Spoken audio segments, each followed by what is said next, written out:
Have you ever wondered what happens when a belief system gets too caught up in its own head?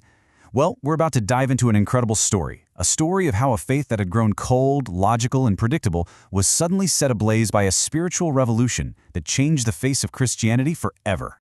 So let's start with that question. What really happens when faith loses its fire? To get to the bottom of it, we need to go back in time, to an era where for a lot of people, religion felt less like a living, breathing relationship and more like, well, an intellectual exercise. It had all the right answers, maybe, but none of the power. And our story really kicks off during the Enlightenment, that period from roughly 1685 to 1815. This was the age of reason, a time when human intellect, logic, and scientific laws were put on a pedestal, casting this long shadow over anything that felt, well, supernatural. As reason became king, a deep skepticism towards the supernatural started to seep into everything. The thinking was, if something couldn't be observed, measured, and explained by the neat and tidy laws of nature, then it was probably just not real. The philosopher David Hume summed up the mood perfectly with this quote. He basically said, look, the laws of nature are constant, so is it more likely that those laws were broken, or that the person telling the story is mistaken, or lying? And that way of thinking, it became incredibly influential.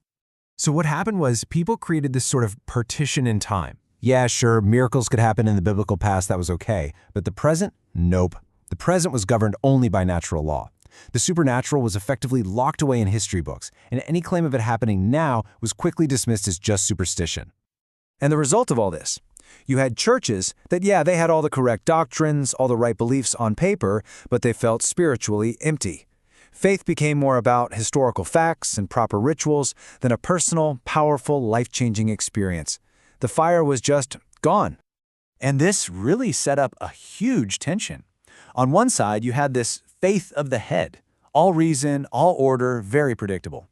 But on the other, a spiritual hunger was growing for a faith of the heart, one that was all about direct experience, spiritual gifts, and, actual divine power.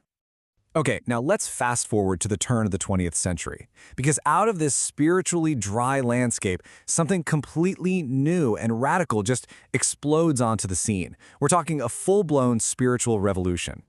This new movement, which we call Pentecostalism, was a direct pushback against a faith that felt totally sterile. It was a challenge to the theologians who were busy trying to strip all the miracles out of the Bible just to make it sound more respectable to the modern scientific mind. But here's the key. Pentecostals didn't just argue against this worldview, they actively defied it. They went out and boldly preached and practiced the very things the Enlightenment had tried to explain away. We're talking divine healings, exorcisms, and an unwavering belief that the miracles in the Bible could and should still be happening today. And at the absolute core of this new fire was a radical idea, a total emphasis on personal, tangible, spiritual experience.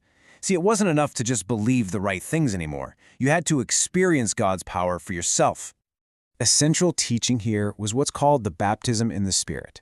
Now, this was seen as a second, distinct experience after salvation, where a believer is literally filled with and empowered by the Holy Spirit. This was the connection to that divine power people were craving. And this experience wasn't just some vague, internal feeling. No, it was expected to have outward, supernatural evidence.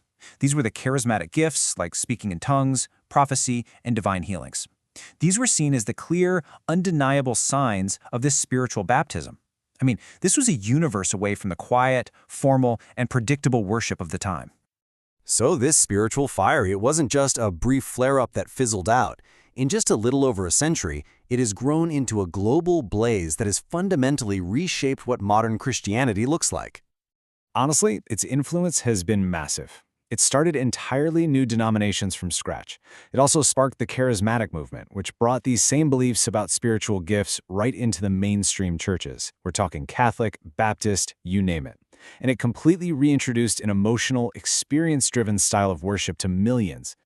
And the numbers? Well, they really speak for themselves. Today, the combined Pentecostal and Charismatic movement is widely recognized as the fastest-growing segment of global Christianity. I mean, think about that for a second.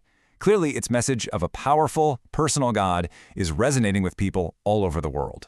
So why? What's the secret sauce?